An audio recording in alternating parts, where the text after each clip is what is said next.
The investigation is damning for Stockton Rush. The OceanGate CEO who called the Titan submersible indestructible when it was anything but. And how do you drive it? With this controller. The Titan imploded in the depths of the North Atlantic Ocean in June 2023, 90 minutes into its journey to the wreck of the Titanic. Now the US Coast Guard has published a forensic account of what went wrong. The answer is almost everything. On board were the co-pilot, a billionaire explorer, a father and son on a once-in-a-lifetime journey, and Stockton Rush himself. His negligence, the investigation says, contributed to their instant deaths. The report found the Titan's carbon fibre design was fundamentally flawed. OceanGate failed to follow established engineering protocols for safety and testing, and its CEO was allowed to completely ignore vital inspections and preventative maintenance procedures, culminating in a catastrophic event. That could be a wiring problem. It could also be a problem with one of the switches or components inside there. There were so many red flags, some addressed by Stockton Rush himself in this YouTube footage. More serious was the loud bang a year before the disaster that investigators think was the carbon fibre starting to come apart. But the dives continued, and those who raised concerns were ignored or even threatened. They were choosing to break the law, and they were doing some amazing gymnastics to circumvent regulations and detection by the jurisdictions. OceanGate is no longer operating, but a spokesperson today offered its condolences. The investigation's key finding was that the implosion, just 500 meters from the wreck of the Titanic, was preventable.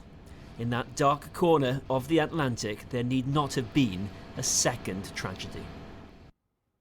And OceanGate have also told us today they've permanently wound down operations in order to fully cooperate with the Coast Guard's inquiry. Well, joining me now is Jason Newboyer, who chairs the Coast Guard board investigating the Titan disaster.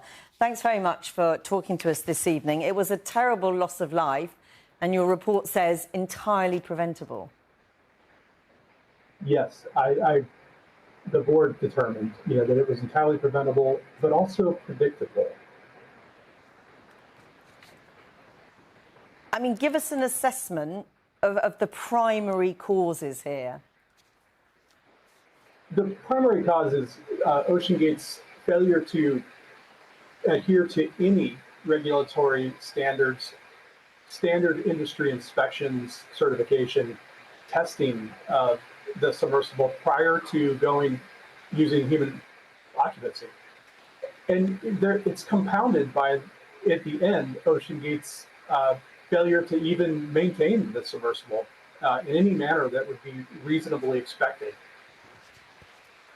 I mean, it is extraordinary that OceanGate should operate in this way, but it's perhaps more extraordinary that the regulatory system seemed to enable them to operate in this way. What went wrong there? Well, I think, OceanGate operated for years ahead of the Titan operations around the United States using what we call an oceanographic research vessel. And I think during that time, they were probing and figuring out the regulatory compliance framework. And those operations were halted on occasion. So when they got to the Titan, the strategy appears to be keep the Titan completely off the radar of any regulator by not registering it with a state or a flag state. I've never seen that before in 28 years of overseeing investigations and conducting them. That was a strategy, and it worked because, in the end, OceanGate signaled to the U.S. that they were going to be flagging the Titan in the Bahamas. They tried, and the Bahamas gave them too many standards, and they just quit that effort for the original prototype Titan. And after that, there was no effort ever made again to register the vessel. So that keeps it off, the radar from a regulator standpoint. And then when you combine the fact that they were operating internationally on the high seas, it can create a sense that I think there's expectations from different flag administrations and people who oversee it, the regulatory standards, that it's probably flagged and being overlooked by another nation. And OceanGate did have a good reputation, and they leveraged that. But I mean, are there questions for the way the regulatory frameworks, as you talk about, domestically and internationally, operate? Yes, I think, part of the investigation is it shows there has to be robust communications between the different flag states. And it's difficult for a vessel the size of the Titan because it doesn't have the same visibility, as a cargo vessel, which is monitored by the International Maritime Organization. It's assigned a number. Anybody can look up that vessel and see, it's what flag state it's under, where it's operating. This vessel fell under that threshold. In fact, under existing International Maritime Organization standards, all of its compliance would be voluntary. And that's part of our recommendation is to make a submersible, on the high seas, mandatory standards for that. I mean, are there questions about whether these vessels are safe to use in this kind of tourist expedition? I can say that, the submersible industry over the decades ahead of this incident operated safely and, including operations to the Titanic wreckage site by other submersibles.